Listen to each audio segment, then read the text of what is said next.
The nation, it seems, is going to pot. 1 in 10 Brits use cannabis, half of 16 to 24-year-olds claim to have tried it, and the clamour to legalise grows ever more strident. But rather than wring our hands over the decline and fall of society, we're going to be a bit more constructive. 18% of all road traffic fatalities show traces of illegal drugs, with cannabis by far and away the most common. That is a 6-fold rise in the last 15 years, and the reason why tonight we're going to see what happens when you mix dope and driving. Cannabis is smoked either in leaf form or as a compressed resin, but you simply can't say it causes accidents. The effects last for a matter of hours, but traces stay in the bloodstream up to 4 weeks, which is why it shows up in so many post-mortems.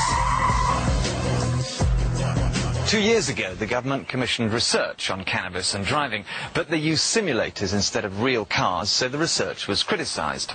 Nobody has ever physically put a cannabis user in a car and shown the results on British television. Until now. Meet graphic designer Gavin Campbell, a regular user who's freely volunteered and brought along his own gear. He doesn't drive while stoned, but is as keen as we are to find out what happens when you do. With the help of safety experts, we've devised 3 tests for Gavin to take on a private test track before and after smoking a joint. Now, we don't know what's going to happen, we haven't rehearsed this, so rather than retire to a safe distance, I'm going to go along for the ride. As a benchmark, Gavin took the tests while perfectly straight. The first job was to stop safely at a white line. The second was a cheeky little slalom, and the third was parking in an imaginary garage, all done perfectly, although he did clip a cone at the end. Then Gavin smoked what he regarded as a typical strength spliff.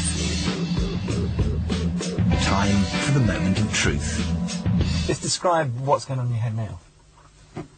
It's hard to describe, really. I don't know. I feel, yeah, lightheaded, relaxed, you know, at ease. So how does being at ease affect Gavin's driving? The stopping test requires distance judgment, like slowing to a set of traffic lights. On to the slalom test, which checks spatial awareness and medium speed manoeuvring. Did you find that hard? No, not at all.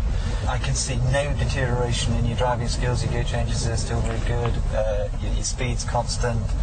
You're anticipating the way you handle the car seems absolutely fine. How do you think your driving is? I think it feels like I'm driving a lot slower. And I tend to be concentrating a bit more on what I'm doing. Well, that's interesting because you're not driving slow. It's more or less the same speed, 25, 30 miles an hour. I can tell no real difference. Our volunteers' performance was reflecting some of the findings of the government's official simulator tests. Okay. No problems there. In the official tests, subjects were aware of their impairment and hence drove more cautiously.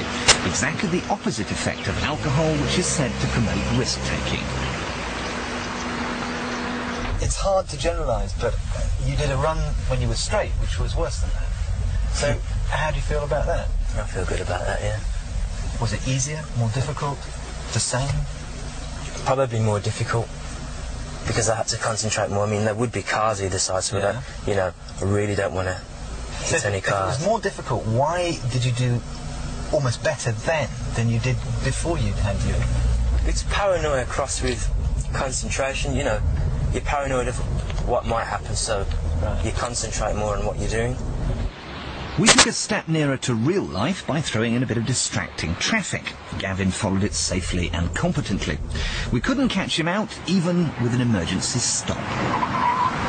There's always a variance of effect depending on the person, but after that one spliff, and in our controlled environment, there was no obvious impairment to Gavin's driving. After his one spliff, Gavin passed these tests, but it might have been different if he'd smoked more.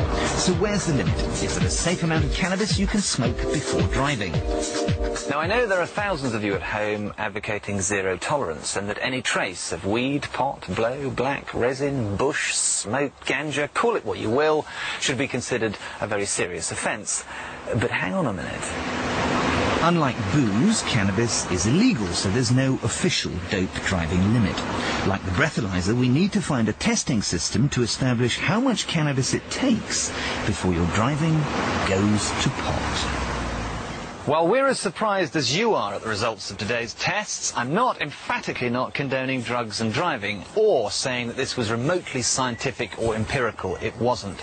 What I am saying, though, is that we need to put away the old stereotypes and cliches about hippies and reefer madness and get down to an intelligent, informed debate about drugs and driving, and we need to do that as soon as possible.